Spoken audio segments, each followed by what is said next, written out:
नमस्कार, आप देख रहे हैं द पब्लिक वर्ल्ड। मैं सुभाष चौधरी हूं। देश के कानून मंत्री अर्जुन राम मेघवाल, जो वर्तमान में लोकसभा का चुनाव भी राजस्थान से लड़ रहे हैं, ने आज भाजपा मुख्यालय में प्रेस वार्ता को संबोधित किया। खास तौर से पत्रकारों को संबोधित करने पहुंचे अर्जुन राम मेघवाल ने हालांकि कानून मंत्री कम भारतीय जनता पार्टी के वरिष्ठ नेता के रूप में अधिक बातें की। उन्होंने पार्टी की ओर से आज सुप्रीम कोर्ट के उस निर्णय का स्वागत किया जिसमें वीवीपैट की पर्चियों की पूरी गिनती से संबंधित मांग की जाने वाली याचिका खारिज कर दी गई है। मैं आपको बताऊं कि सुप्रीम कोर्ट ने आज वीवीपैट की पर्चियों की सारी पर्चियों की गिनती से संबंधित मांग करने वाली कई याचिकाओं को आज खारिज कर दिया और सुप्रीम कोर्ट में इस प्रकार की याचिकाएं दायर की गई थी एक सोशल संस्था द्वारा, साथ में और भी याचिकाकर्ता थे। लेकिन सभी पक्षों की दलीलों को सुनने के बाद सुप्रीम कोर्ट ने खारिज कर दिया, यह कहते हुए कि इस पर सदैव के लिए विराम लग जाना चाहिए। आज उसी निर्णय का स्वागत करते हुए अर्जुन राम मेघवाल ने कहा कि विपक्ष, खासकर इंडिया गठबंधन के नेता कांग्रेस पार्टी के लोग लगातार उस ईवीएम और वीवीपैट पर सवाल उठाते रहे हैं जिसके आधार पर वो पिछले कई चुनाव में जीत चुके हैं। उन्होंने आंकड़े प्रस्तुत करते हुए पत्रकारों को बताया कि ईवीएम के आधार पर अब तक 5 लोकसभा चुनाव कराए जा चुके हैं, जिसमें कई बार कांग्रेस जीती है, कई बार भारतीय जनता पार्टी जीती है। बावजूद इसके कांग्रेस पार्टी के नेता इस पर सवाल खड़े करते हैं, लोगों को भ्रमित करने की कोशिश करते हैं। उन्होंने कहा कि इसके अलावा अब तक देश में दर्जनों विधानसभा चुनाव भी वीवीपैट यानी ईवीएम के आधार पर कराए जा चुके हैं और जब उनके पक्ष में चुनाव का फैसला आता है तब उन्हें अच्छा लगता है और जब उन्हें लगता है कि चुनाव का फैसला यानी मतदाताओं का निर्णय उनके खिलाफ गया या जाने वाला है तो वो ईवीएम को कोसने लगते हैं। उन्होंने कहा इस प्रकार की चीज़ों से बाज आनी चाहिए। आइए आपको सुनवाता हूँ केंद्रीय कानून मंत्री अर्जुन राम मेघवाल ने आज पत्रकार वार्ता में सुप्रीम कोर्ट के उस निर्णय पर क्या कुछ कहा। अपने बीच भारतीय जनता पार्टी के वरिष्ठ नेता माननीय केंद्रीय मंत्री श्री अर्जुन राम मेघवाल जी आपको संबोधित करेंगे। मेरा विनम्र निवेदन है माननीय अर्जुन मेघवाल जी से आपको संबोधित करें। मित्रों नमस्कार। जी मित्रों नमस्कार। आज मैं आपके बीच में उपस्थित हुआ हूं माननीय सर्वोच्च न्यायालय का एक फैसला आया कि वीवीपीएटी जो सिस्टम है ईवीएम के साथ वीवीपीएटी वो फुल प्रूफ सिस्टम है, क्रेडिबल सिस्टम है और कोई इसमें टेम्पर नहीं हो सकता, ऐसा चुनाव आयोग ने सुप्रीम कोर्ट को बहस के दौरान बताया। चुनाव आयोग ने समय समय पर राजनीतिक दलों को बुला करके चुनाव आयोग ने ईवीएम के वीवीपैट के सिस्टम को समझाया। उसके आधार पर माननीय सर्वोच्च न्यायालय ने आज फैसला दिया कि ईवीएम का सिस्टम ठीक है, क्रेडिबल है, विश्वसनीय है, इसमें कोई छेड़छाड़ नहीं हो सकती। वीवीपैट को भी उन्होंने जो चुनाव आयोग की अब तक की व्यवस्था है उसको ठीक ठहराया। इसलिए हम सुप्रीम कोर्ट के फैसले का स्वागत करते हैं। भारतीय जनता पार्टी की ओर से माननीय सर्वोच्च न्यायालय के फैसले का हम अभिनंदन भी करते हैं। एक बार फिर जो इंडी गठबंधन और उनके दल के संबंधित दलों के लोग कटघरे में हैं, उन्होंने हमेशा चुनाव आयोग और चुनाव आयोग जैसी संस्थाओं को कमतर आंका, उनको बदनाम किया और इवन विदेश में भी जाकर के राहुल गांधी जी ने चुनाव आयोग को बदनाम किया। उनकी एक नेत्री, कांग्रेस की नेत्री प्रियंका गांधी जी ने अभी 6-7 दिन पहले ईवीएम पे सवाल उठाए।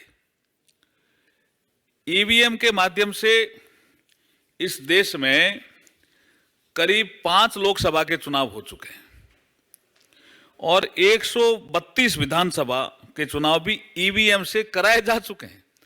इसके बावजूद भी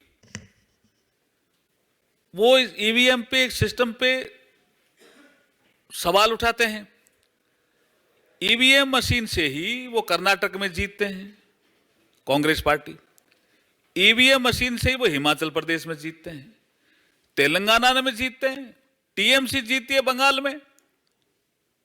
वही मशीन होती है, जब जीतते हैं तब तो ठीक है और जब हारते हैं तो ईवीएम पे आरोप लगाते हैं।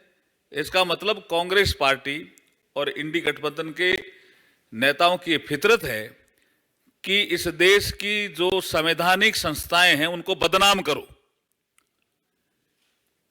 चुनाव आयुक्त का मुद्दा बहस के दौरान, मैं कानून मंत्री के नाते कह रहा हूं, राज्यसभा में बहस में आया, लोकसभा में आया, उस समय भी उन्होंने कोई कसर नहीं छोड़ी और चुनाव आयोग को बदनाम करने की, बहस के दौरान भी, जब बाहर जाते हैं बहस करते हैं, देश को बदनाम करते हैं। हमारी संवैधानिक संस्थाओं पे जो पक्षपात रहित रवैया अपना करके यहां काम करती है, चाहे सुप्रीम कोर्ट हो, चाहे हमारा चुनाव आयोग हो, चाहे हमारी और संवैधानिक संस्था हो, लेकिन उनको कोई भी अवसर आता है और अवसर कोई नहीं आता तो भी बदनाम करने का और देश को बदनाम करने का। अंततः वो देश के खिलाफ ये इंडी गठबंधन के लोग खड़े रहते हैं। आज वो उनकी पोल खुली है और सुप्रीम कोर्ट ने जो फैसला दिया है वो बहुत शानदार फैसला दिया है। मैं एक जानकारी आपको और देता हूं कि चुनाव आयोग ने 3 जून और 26 जून 2017 तक ईवीएम को हैक करने की खुली चुनौती सभी दलों को दी और उनको बुलाया और कहा कि आरोप सिद्ध करो, लेकिन कोई आरोप सिद्ध नहीं कर पाए।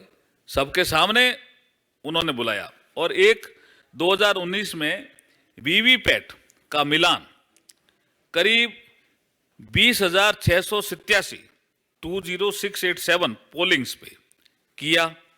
उसमें जो एरर आया वो आया 0.0004% मिसमैच, जो किसी भी चुनाव के रिजल्ट को प्रभावित नहीं कर सकता। ये सब चीजें होने के बावजूद फिर ये सुप्रीम कोर्ट गए। इनको हमारी देश की संवैधानिक संस्थाओं पर विश्वास ही नहीं है। इमरजेंसी के कालखंड से शुरू करेंगे तो मैं गिनाने लगूंगा तो हर संवैधानिक संस्था पर इन्होंने शक किया और देश को बदनाम करने की कोई कसर ये बाकी नहीं छोड़ते हैं।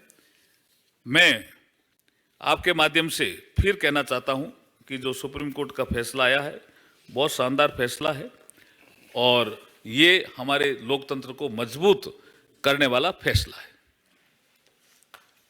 कोई प्रश्न हो तो सादर आमंत्रित है। विनीत, लगातार विपक्षी पार्टियां जो है वो ईवीएम पे सवाल खड़ा करती है, क्या इस फैसले के बाद अब इस तरह का जो सवाल है वो खत्म हो जाएगा या विवाद खत्म होना चाहिए? क्योंकि भारत विश्व का सबसे बड़ा लोकतंत्र है। यहां की चुनावी व्यवस्था काफी पारदर्शी है। अगर विपक्ष तेलंगाना में, हिमाचल में, कर्नाटक में, पश्चिम बंगाल में जीतता है तो ईवीएम सही हो जाती है और जब भाजपा जीतती है तो ईवीएम खराब कैसे हो जाती है? ये यक्ष प्रश्न है, आपको भी उनसे ये पूछना चाहिए। 91 करोड़ मतदाता भारत के अपने मतदान का प्रयोग करेंगे इस चुनाव में और दुनिया के देश आकर के देख रहे हैं कि इतने मतदाता इतने पोलिंग स्टेशन पे कैसे मतदान कर रहे हैं, कैसे मतदान शांतिपूर्ण हो रहा है, कैसे मतदान निष्पक्ष हो रहा है। वो तारीफ कर रहे हैं और ये देश को बदनाम करने के लिए हमारी संवैधानिक संस्थाओं को बदनाम कर रहे हैं। और कोई मिलर? सर, पीसीआई से ही एक सवाल है जो नोटिस लिया गया है, वो इस वक्त पार्टी के प्रेसिडेंट नड्डा जी को और कांग्रेस में भी पार्टी के प्रेसिडेंट खड़गे जी को दिया गया है। क्या आपको लगता है बतौर लॉ मंत्री पहली बारी ईसी एक अलग स्ट्रैटेजी अपना रहा है, डायरेक्टली स्टार कैंपेनर्स को नोटिस नहीं दे रहे हैं? देखिए, निर्वाचन आयोग एक स्वतंत्र और संवैधानिक संस्था है। वो जो निर्णय करते हैं वो उनका खुद का निर्णय होता है, इसमें कानून मंत्रालय का कोई रोल नहीं होता। प्रज्ञा? इससे जुड़ा हुआ सवाल ये है कि जयराम रमेश जी ने सवाल खड़ा किया है, ईसीआई पे कहा है क्योंकि आपको नरेंद्र मोदी जी के भाषण पर नड्डा जी को चिट्ठी देनी पड़ी, इसीलिए आपने राहुल गांधी जी के भाषण पर भी खड़गे जी को चिट्ठी दी है।